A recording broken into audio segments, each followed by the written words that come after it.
Тулааны спортын дэлхийн аваргууд бас жингийн ангиллыг 71 секунд. John Jones UFC холбооны хүнд жингийн аварга 120 кг-ийн тулалддаг Америк нэгдсэн улс. Alex Pereira UFC холбооны хагас хүнд жингийн аварга 93 кг-ийн тулалддаг Бразил.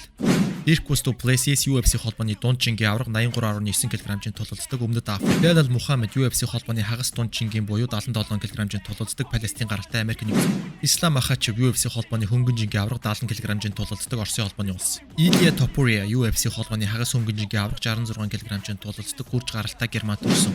Merab Dvalishvili UFC холбооны 61 кг жингийн аварга гүрж гаралтай Америк нэгдсэн улсын иргэншилтэй. Alexandre Pantoja UFC холбооны flyweight буюу 56.7 кг жингийн аварга Бразил улс. Zhang Weili эмэгтэйчүүдийн strawweight буюу 52.5 кг жингийн аварга Хятад улс. Valentino Shevchenko эмэгтэйчүүдийн 56.7 кг жингийн аварга Киргиз улс. Juliana Pena UFC холбооны эмэгтэйчүүдийн 61 кг жингийн аварга Америк нэгдсэн улс. Hockey MMA тулааны спортын суугтаа subscribe дарж нэгдээд эхнээс нь бичлэгүүдээ үзээд байгаарай, баярлалаа.